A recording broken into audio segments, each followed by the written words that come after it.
the experience of being in a completely different country and several time zones away, it just really helped me know that that's something that I can definitely do in the future. I could live abroad and work abroad, and that would be something that I would be able to do because I had this experience of studying there.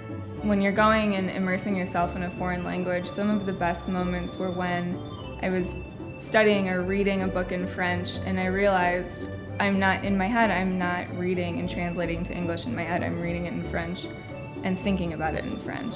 I learned so much. Once I got there, I had to speak Spanish because a lot of people didn't speak English, so in order to survive, I had to use the language. Most students find that studying abroad is one of the most special and memorable times in their lives.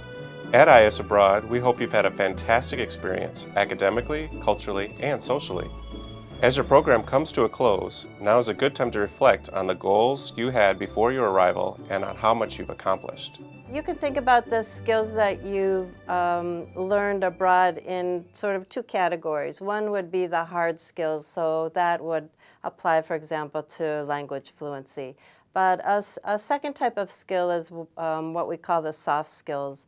And this would be your intercultural development, your ability to work in a group with people representing different points of view. I definitely had no ties to anything in the city, so it necessitated that I would have to go out and meet people and try new things. So that definitely was a stretch for me in certain areas, and so I really appreciate that, and I've seen that kind of pay off now, being back home. The initial making friends and everything just became easier because, well, if I can do it in a foreign country in a different language, I can definitely do it here. The end of your time abroad can be a mixture of satisfaction and apprehension. You've successfully navigated life in a foreign country, but going home can present its own set of challenges. I think that sometimes when students come back from a fabulous study abroad experience, it's kind of like coming back from the moon. It feels like there's no worlds left to conquer. Things seem mundane in the beginning, and they sometimes have a hard time going back to life as they knew it. Just being in a new place and everything is so new, trying new things every day from morning to night, I definitely miss that. I think that my family and my friends are very supportive or want to listen to me, but I do think that it's sometimes difficult to really explain how you feel or really explain maybe the challenges that I felt like I overcame when I was abroad.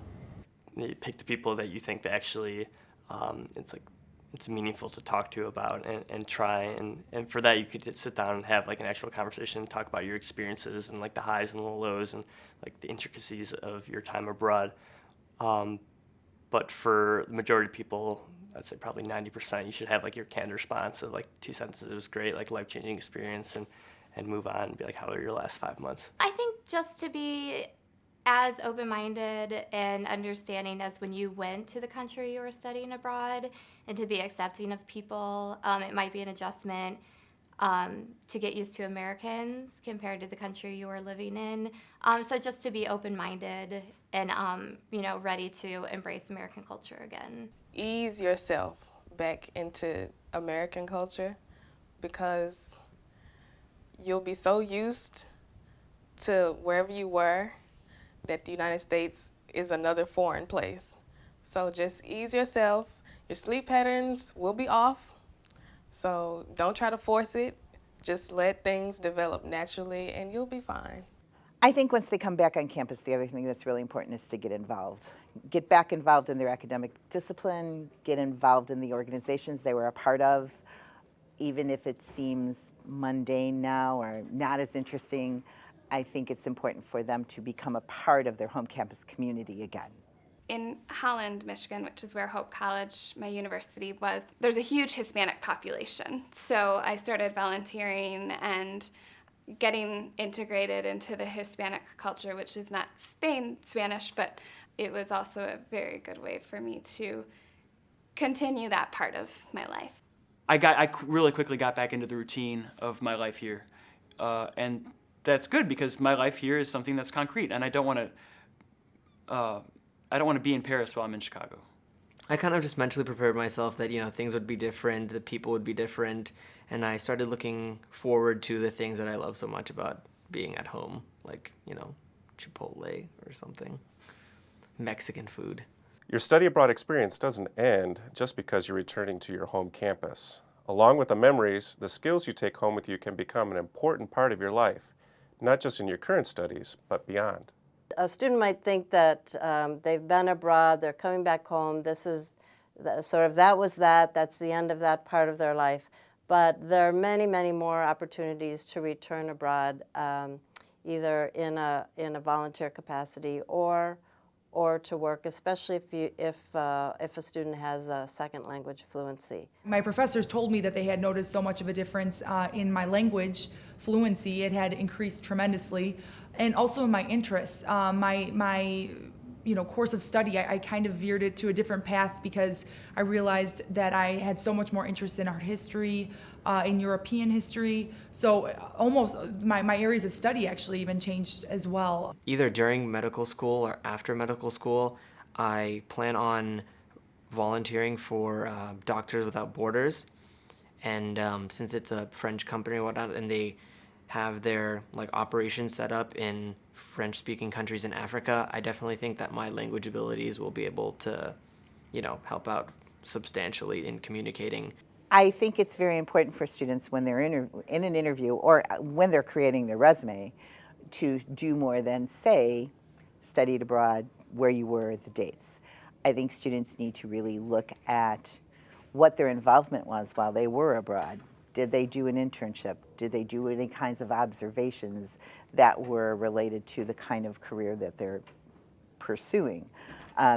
What kinds of things did they avail themselves of when they were abroad, and how does that translate into a skill set that they now have to bring to an employer? If you ask them, tell me about your study abroad experience, the student, applicant, whoever, should be able to articulate what they've done, why they chose that country, what language skills they had, what they learned culturally, socially.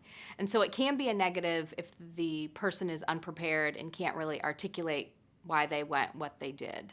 To say, I went to have a good time doesn't really cut it, because from an academic institution, a graduate school, an employer, we're always looking for growth and development. And so we want to see that the applicant has really developed as a person. They've taken advantage of being abroad, and they've taken advantage of all the extraordinary opportunities you have in living in another country. I would certainly encourage students, upon their return to their home campus from a study abroad experience, to connect with a counselor in their career center, to talk to them about that experience, to tell them what they learned, what skills they developed, and to help and to see if a counselor can advise them about how to best translate that, both on a resume and in an interview. The field of international education is much broader than simply Americans going abroad.